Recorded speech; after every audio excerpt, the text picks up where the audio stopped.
Matt, any positives in the treatment room to get Millers fans upbeat ahead of the South Yorkshire derby at the weekend? Unfortunately, I don't think so, which isn't obviously amazing news, but it is what it is. We've took a few niggles Tuesday night for obvious reasons. I won't discuss those here in this interview, but I'm sure you'll see after Saturday who the ones are. So, yeah, difficult, but again, that is what it is. We are where we are, and we crack on, and we have a right good go Saturday. Of the players who've been missing, is Zach Jules the one that's potentially closest to making it? Hopefully, again, I'm not 100% sure, so I don't want to give you a definite 100%, but we'll see. We've got a few, like I say, we're close, and a few who potentially won't make it. So, yeah, as I said, I don't want to go into too much information on names here, but all probably will be revealed in my interview after game Saturday.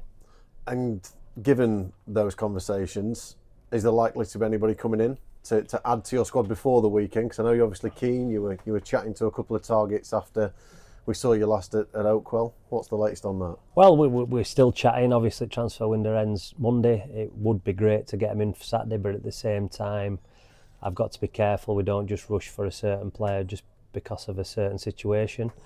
So if it is that it happens before Saturday, that'll be unbelievable news. But if it doesn't, then again, it's not just about Saturday's game. It's about this period from now, getting to obviously the next window, and then at the end of the season, making decisions that are informed more than reactionary. Are you awaiting, say, other clubs maybe in this situations? Is it around the players? Are there maybe circumstances out of your control in terms of the next few days? Everything, as you've just said. Managers making decisions on players, managers being unsure, cup competitions, the 25-man squad scenario, what that looks like, homegrown players, etc. So, yeah, a little bit of everything. We've had positive conversations with a number of targets, and let's just wait and see. Is it potential loans or permanents, or does that depend on the and the circumstances once again? Again, situational. We're open to either. At this probably moment, if you put a gun to my head, which I hope you don't, I'd probably say it'd be more likely to be loans, but that doesn't mean that it won't be permanent. So we'll wait and see. We'll assess the situation, and whatever's best for the football club moving forward is a decision that we'll make. Is it fair to say that the average supporter or the person outside of the squads and whatever else doesn't appreciate all the different moving parts and factors that are involved in this? We've literally between us just listed quite a few, and I imagine you could probably double that. Yeah, it's really hard, because I don't think there is such a thing as an average supporter anymore, is there? I think everybody's absolutely all in, which so there should be. If it's your club, it's your team. So, but I think that they are more aware of it now. Obviously, social media streams, yourselves, news outlets, etc., etc. They hear a lot of interviews now. They hear a lot of managers speaking, so they understand that there is always moving parts, no matter what. As I said, in an ideal world, all my 25-man squad would have been on the plane to Portugal. Again, that very rarely happens. And I think, unfortunately, at the minute, we're probably seeing us playing catch-up around that, fitness-wise, combinations, getting to know each other, which foot somebody wants it on in the 10 pocket. Look, I don't want to go into too technical detail, but obviously little things around combinations that work within the units, within the team. So they're the things that we're working on. I've been pleased with a lot of aspects of what I've seen so far, and you've spoken to me quite a bit now. I've been a little bit annoyed with certain aspects, but I think that is part and parcel where we are. We're trying to develop this team and how it looks. We've seen insights out to how it looks, but we've just got to get that consistency. Final one around the window. Are you still expecting outgoings in order to bring other people in? Is that still a possibility? Again, that's well, we had to clarify that. I've got a meeting this afternoon, so I'm hopeful that we can nail that down a little bit more, how that looks. I'm well aware I don't want to put the club in any danger.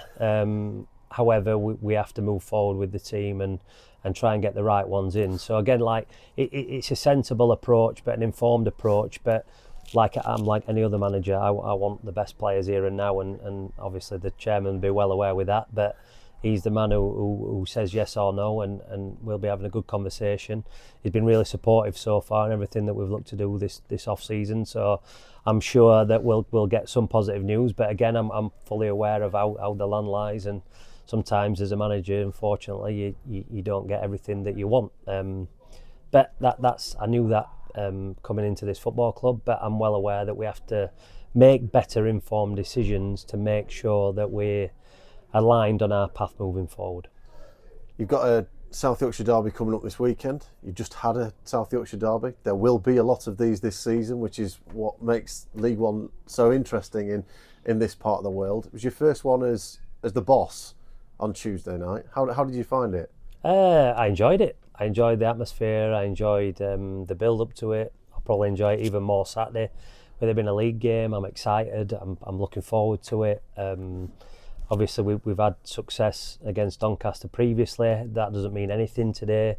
Grant's done an amazing job there. He's obviously got promoted. He's I think this is his third season now at that football club, and I think you can see the work that he's done, and I think Doncaster fans would appreciate the work he's done in that 3-year period. So obviously I'm probably aligned with Grant in terms of how it was when it started and where he is now, and he's had ups and downs of it. And look, good things sometimes take a little bit of time. That doesn't mean to say that we're going into Saturday not wanting to win. We'll be doing his damned hardest to do that. I know we'll be well supported, but it'll be good to get an away win. That is what we're looking for. We've done really well at home, certainly since I've come in. I don't think we've been beaten at home yet. We won a couple towards back end of last season away, but obviously we haven't done that this season. That's something we're looking to put right. There's some really interesting kind of parallels or what have you between the two clubs. You know, you mentioned the last time that the clubs were together a few seasons ago, and Rotherham ended up winning 13-0 on aggregate in 3 games that season. You know, just kind of reflecting back, it's kind of seems like they've gone down and had to come back, and Grant's had a couple of years now after being in a similar position to you, really, where they were struggling towards the bottom of League Two. There was a lot of frustration off the field with everything, but he's got time, hasn't he? Can you kind of see those journeys and where things are at, and how maybe the shoe was on the other foot when you were a coach the last time you met? Yeah, I mean, I can understand those parallels, and I can also understand like the scoreline. I'd like it to be like that this season, but it probably won't be. However, I just look. I think that like the path that you're on, the development that you want in, things take time. Unfortunately, I'm well aware that sometimes as a football manager you don't get that time. I am. I've made no secret of that. I think I've tried to be honest every interview I've had, and trying to explain where we are. However, we want to win games of football. I said Tuesday, we're like, well, yeah, there's positives, but we didn't win a game, and I'm well aware we need to win games, and I want to make Millers fans happy. I want them to drive back from Doncaster or get a train or have a pint in the pub after and know that the team's giving everything and we've won a game of football. I mean, if we could have put a win on the end of that Tuesday night, I think the Rotherham fans would have been well happy with what they saw, how we performed. Second half Wigan, but I feel a bit like a broken record 4 or 5 games in. However, I expected this. Do I like it? No. Do I want it to get mended quicker? Yeah, I do, but it's sometimes difficult. But as long as we're trying to do the things that we're working on every day, which we are, we're implementing some of the things that we do. We need to change certain things on and off the pitch, and that's what we're looking to do. I just wish we could do it quicker, but then probably if you spoke to Grant 3 years ago, or you spoke to any other manager 3 years ago, they would tell you exactly the same as what I'm saying. As a local lad, does it mean more in these kind of games? Does it hurt more after the week? It was one of the first things that you referenced, the local element to the game. And is that something that you're getting across to your players? Because look, it's a tool at your disposal, isn't it? Yeah, I mean, it killed me Tuesday night, and it'll probably kill me Saturday if we don't win. But that's part and parcel of who I am and my makeup. That's been all my career as a player, as a coach, and now as a manager. But it obviously adds extra spice because I am now the manager of the football club. I do know what it means to these fans. I do know what it means to myself. My staff do. I think you saw a performance Tuesday that showed how much the players are believing in what we are doing, and I think the fans appreciated that at the end of the game. However, we lost, so it's all well and good, but we need to start winning games of football, and again, I'm well aware that stops at my door. And just finally on that, in terms of players that perform well in the week, potentially playing the way back in, McWilliams over the last couple has had a real impact. When he came off afterwards, up to that point, you were very strong. Is he somebody that over the last few games is starting to play his way more into your plans now in terms of league starts? Yeah, well, Sean is, I wouldn't ever say, hasn't been a big part of it. He's obviously hit a bit of a good run of form. He's had a good consistent period over these last couple of games. I really like Sean McWilliams, but I like all my midfield players. So again, I'm well aware we're probably carrying one too many in that area. I'm well aware that some of them will get annoyed that they're not playing. And again, you know what happens when that in football. I'm not here to say players won't come and go. Sean is a big part of what it is we're trying to do, as is Dan Gore, as is Joe Powell, as is Kion Spence when he returns. We've got loads of midfielders, brought Drew Yearwood in. Liam Kelly's obviously done well end of last season, a couple of games this season so far. So there's good competition. I want competition, but players have to consistently do it. Sean has proven that. I'm sure Sean is looking forward to Saturday because he knows he's in a good run of form, and long may that continue, because I want players in my team who are playing well, and he's certainly doing that at this moment in time. Thank you to centre half. But you've always said that you're always looking at other positions. In terms of incomes between now and Monday, what's a realistic figure for how many might come in? One, potentially two, I would have said is a realistic figure. That doesn't mean to say that we won't move if some of these targets come up, but at the same time, I'm well aware, without going too much into it, we have tried to reduce things at the football club. We did overspend last year. The owner did put more money in probably than he ever has done in the League One campaign. So I can't sit here and say that doesn't impact it, because it does. But I think with the business we've done so far, with the money that we've spent so far, I think we've done really well in a window that is getting it ever more difficult because of different teams' financial power. Yeah, you were talking to two centre half yesterday. Can you see either of those coming to the club? Again, that's all dependent on the player, the club, getting to an agreement, getting wages sorted out. I'd love to have them in that changing room now, I would, because it's one area that we are short in. However, that isn't the case at the minute, so we're kind of planning with both if we do get one or if we don't get one. But we'll have plans in place for both. Kion, how are you finding life at Rotherham United so far? Yeah, good. I think I've settled in quite well. Everyone's been really welcoming, staff and players. Since you've got some decent game time already, how have you found it in terms of making that move from Cardiff City? Clearly, you've played at a good level already. Yeah, I think it's always difficult to adjust at first, but as you know, as players, you have to adjust quickly, and it's part of the game. And yeah, I think we've had a good couple games, good couple of halves and stuff, and we just need to build up because we definitely got the ability to be better. So hopefully we can show that on Saturday. How big an opportunity do you see this as to start playing more regularly? Getting some more minutes, getting some more goals, and just trying to kick on a bit more. Massive, to be fair. I just need momentum. I think I've been saying it for a while. I just need momentum. I just need to build up and get to that level and stay there, really. It's the toughest part, building up to that stage where you've got the momentum and then you can keep it. So I need that, definitely. Because certainly over the last couple of seasons, you've not played anywhere near as much as you'd have wanted to. How difficult has that been at times for you? I'd say very difficult, to be fair. It's the same with any other player. I feel like when you have setbacks and injuries and stuff and you can't find your feet and get going, and you finally start seeing the light at the end of the tunnel, you start being more positive in that respect, yeah. And in terms of you having to get through that and work on yourself, has that kind of brought you out with a bit of resilience, bit of toughness now when things are up against you? I'd probably say I've always had that, but I feel like sometimes you just got to brace through the thick of it, and eventually you'll come out the other side better, stronger and fitter. What have your impressions of Matt Hamshaw and the coaching staff been here? Because clearly the club were after forwards this summer and they'll have welcomed you in with open arms. Yeah, it's actually been brilliant. All the staff have been brilliant, especially the gaffer. We've had really good conversations about how we're going to play and being positive and having that mindset of being strong and in the final third, just being more free, and I feel like that's benefited me a lot.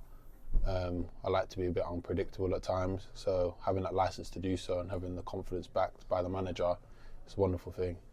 And clearly there's different players, aren't there, that you'll be playing with up front. We've seen Martin come in, there's Jordan who's a bit more old school, Sam's clearly got injured, which is a real shame for everyone. Do you feel like you're going to be able to complement each other reasonably well, whoever you're paired with? Yeah, I think everyone's different, do you know what I mean? There's always an adaptability kind of side coming to it. You can see what their strengths are, their weaknesses are, and you can kind of try and cover if you can do that, do you know what I mean, and vice versa. Do you feel like these last couple of performances have really started to show a lot of what you're about and what you could potentially bring to Rotherham United this season? Yeah, I think so, especially Saturday and Tuesday. I've really been feeling like myself again. I think last season I didn't feel like myself at all, if I'm honest, and sometimes it is what it is, you know, but I am finding my feet again and getting back to my best. What do you put that down to in terms of why? Was it the lack of game time or everything else? Was everything else? Why was it so tough? I don't think you can narrow it down to one specific thing. It's obviously a bunch of things that mash together to make one at the end of the day. You know, no one's to blame. Just is what it is. And I bet you're itching to get that goal scoring feeling back, aren't you? Yeah, 100%. 100%. Are you looking forward to the Doncaster game this weekend? You had a little taste of a South Yorkshire derby against Barnsley in the week. There's plenty of needle. I cover all the teams in this part of the world. There's a good bit of banter between a lot of them. How did you find it in the week, and how much are you looking forward to this weekend? Yeah, it's been good, to be fair. The build-up's obviously nice. You know, you get that feeling before the game and leading up to it. I think we're all raring to go, really. We've put in a couple good halves the past couple of days, and we're just wanting to get a full 90 out of it on Saturday. And that will just be the finishing touches we need to get the wins. As somebody that's relatively new to the area, how much do games like this help in kind of bringing people together when there's rivalry in the stands, there's people on the pitch, there's always a little bit more on it, you know, the Gaffer's local himself. I imagine things have been said. Yeah, I feel like it gets a whole lot more serious. Do you know what I mean? It's serious for every game, but I feel like you feel it more intense. Do you know what I mean? It means more to the fans, it means more to the staff, it means more to everyone, you know, so we need them behind us at the end of the day. We need people to be loud, we need that aggression from in and outside the pitch, do you know what I mean? And do you feel like Rotherham potentially medium to long term could be somewhere where you see yourself flourishing, depending on clearly how things go this year? Yeah, of course. I've really enjoyed my time here, do you know what I mean? And I just take things in my stride and how they come, so yeah. I mean, no pressure. Martin Sharif gave us a little blast of Justin Bieber last week. You don't fancy singing, do you, today, or anything like that? Have you been made to sing yet? I have already sung, yeah, but Martin, he's lost his mind with that one. How are we doing it? That's a very nice way of putting it. What a good lad, though, isn't he? Good lad. Yeah, he is. He definitely is. Great stuff. Good man. Thank you. What song did you sing in your initiation? Stand By Me. Yeah. Stand By Me, yeah. Is that kind of your go-to song? Would you do that? Yeah, I do that most times, to be fair, I think. Yeah, thinking back now. Yeah. When you say Stand By Me, the old classic, not the Oasis one. Yeah, the old classic. The old classic, yeah. How far off you being fully fit? You know, you obviously you can see every game that you're making strides, but how far do you feel? I'm not sure. I've just left it. Do you know what I mean? Having confidence in the coaching staff and his team and stuff, I've left it down to them, and we're just. Do you know what I mean? I'm confident in their decision making and the minutes that I need to progress and get to that point. So I'm leaving it in their hands. Do you know what I mean? Because I've got faith in them at the end of the day. You mentioned the derby. I mean, the atmosphere is more intense. Are you a kind of player who feeds on that? Because I mean, some might go into the shells and some come out and don't. Yeah, I feel like it fuels you a little bit. Do you know what I mean? It's like that extra run to keep the ball in the pitch if it's running out and it's a far one, and it gives you a bit more to, rather than thinking I can't reach it and get back into shape, you think boss, I got to get there. Do you know what I mean? It gives you that extra couple of percent. I think it definitely helps for a lot of people. Do you know what I mean? Like you said, obviously some people are the opposite, but for me, I think it helps get me going. Yeah. And